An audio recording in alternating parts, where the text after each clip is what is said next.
I don't know where to start.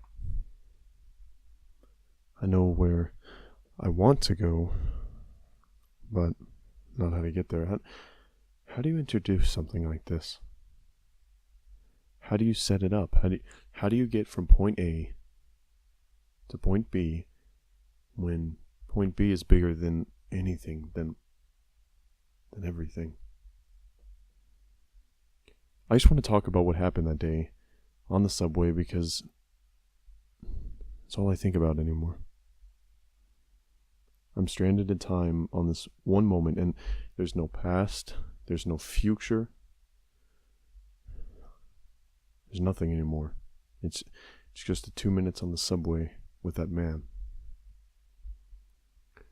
I would give anything to get away from this horrible moment, but I can't stop reliving it. And the sound is always there, and I am always hearing it, and I wish I could make it stop. I don't know what else to do except to vomit this up and cast it out and hope to God that maybe this will turn the machine off, stop the wheels, and just let me sleep. Please, just let me sleep for a little while. It was early and I was eating a bagel. A sesame seed bagel with strawberry cream cheese. There's a bit too much cream cheese in the middle, filling the hole on top. I remember every single detail, and I feel nothing but sympathy and pity for the woman I read about once who can remember every detail of her day. You see, hell is in the details. I was holding the bagel with a piece of wax paper because I was wearing my new suit and I knew if I wasn't careful, I'd get it filthy. The train had just left Grand and it was full.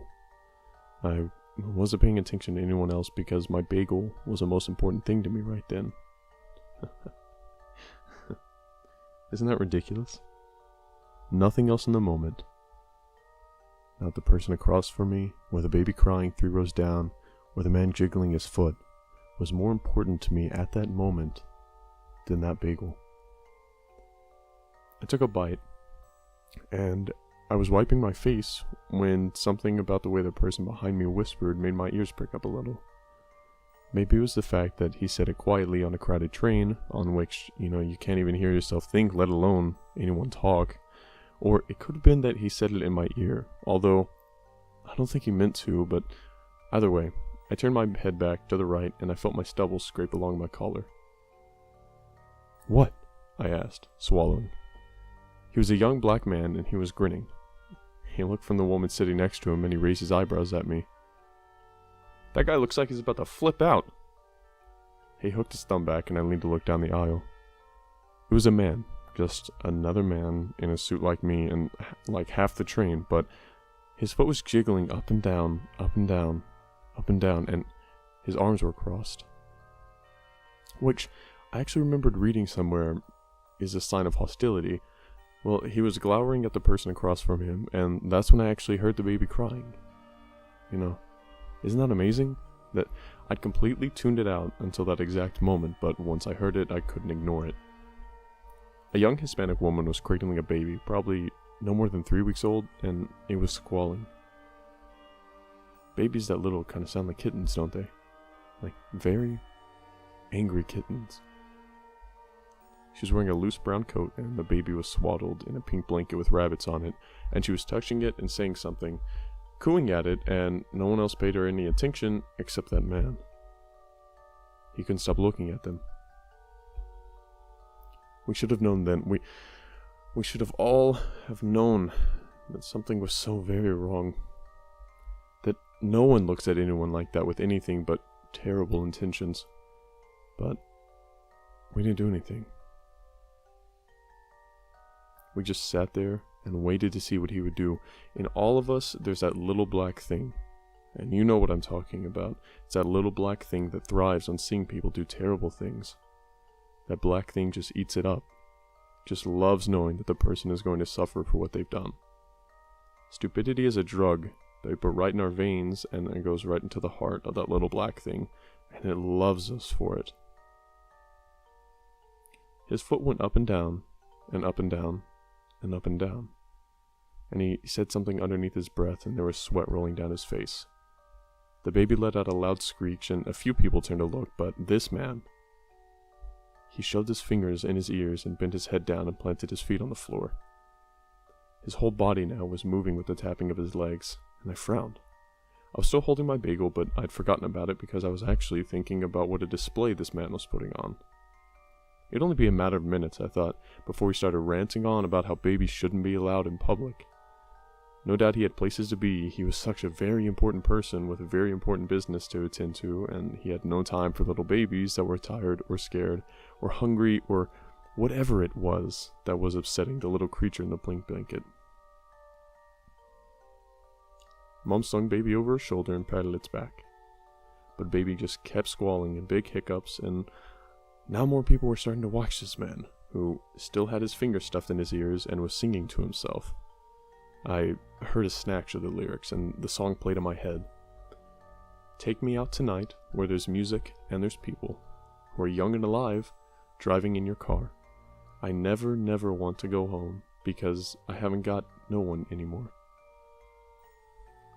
Someone next to him got up and moved farther down the train, shooting him a nasty glance, but this man was hunched over, fingers in his ears and singing and rocking, and the baby was cradled in Mom's arms, washing its little hands around and grasping at nothing. Dude's fucking on something, man. Crazy, man, the young man commentated. I felt a blob of cream cheese fall out of my bagel and onto my wrist, but something very interesting was happening to the man, and it was as if I was hypnotized, and I found that I couldn't look away. His rocking increased until the people next to him loudly commented on it. And from where I was, I could see that there was blood on his fingers, running down his neck and onto the white of his shirt. I thought, damn, he's really got his fingers in there, hasn't he? Baby shrieked and Mom continued to shush it, and there was sweat pattering onto the floor. And the man's feet jiggled up and down, and up and down, and up and down. And his face was so very red. And the young man behind me said, holy shit, dude's gonna stroke. And then things happened very quickly. I remember everything.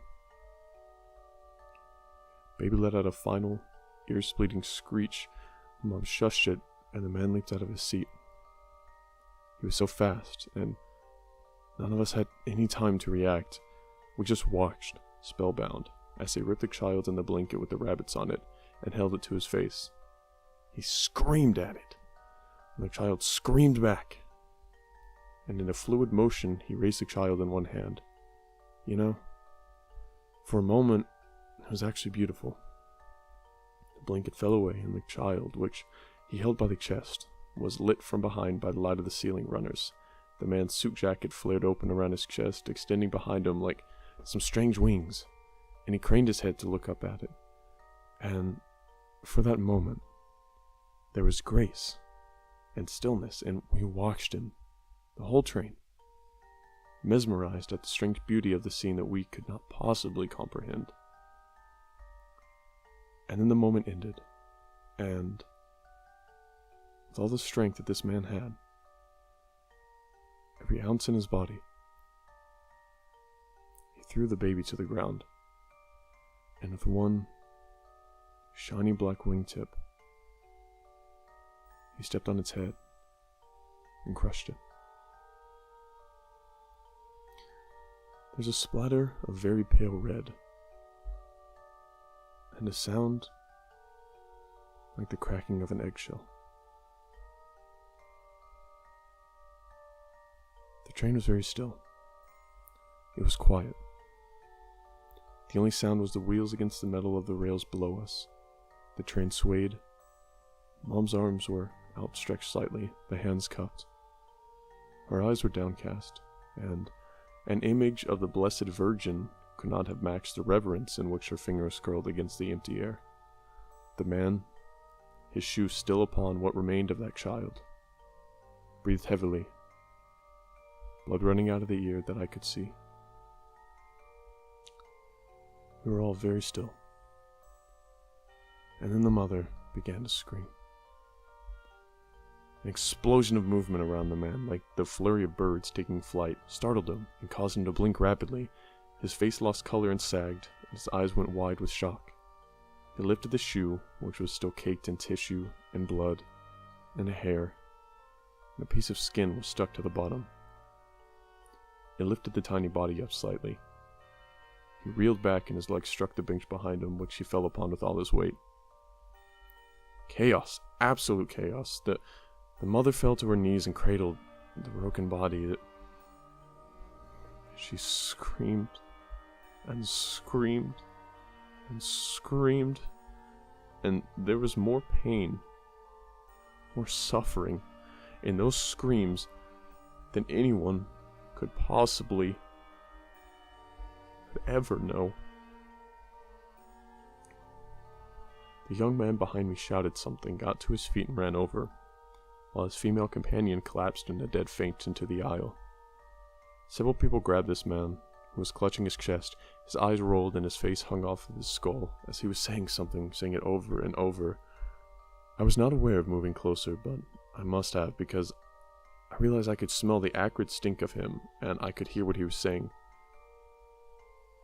What did I do? What did I do? It's never been that bad before. What did I do? He tried to break out of the cluster of hands holding him to reach for the mother, who reared away and brought her child to her chest. The blood was pink, and it stained her coat, and, absurdly, I wondered if it would ever come out. I remembered reading somewhere that blood could be removed with common soap, and I wanted to tell her this, but when I opened my mouth, nothing came out. I was still holding my bagel full of pink cream cheese, and she looked at it, and her wailing tore open the world. The man continued to scream, and from somewhere there was the sound of someone else yelling into a phone. Oh my god! I have a condition! I have a condition. So sorry. Please. What'll I do? What'll I do? The bagel was soft in my hand, and when I crushed it, the cream cheese covered my fingers and palm, and I dropped it, hissing as if it were hot. What'll I do? Oh my god! What'll I do? From outside the windows came the flicker of the lights in the next stop. A crowd was waiting at the edge of the platform, and I just thought about how lucky they were that the policemen were there to push them back, so they would never bear witness to the end of the world. And all the while, the mother split the air open, and the man continued to cry out against the hands that held him into his seat. What'll I do? What'll I do? The man and the mother. It was an absolutely terrible symphony. For me now, there is no past. There is no future. There is no softness. There is no joy. There is no taste.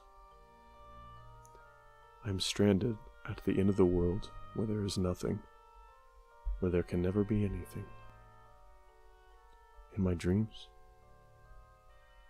all I hear is the cracking of eggshells.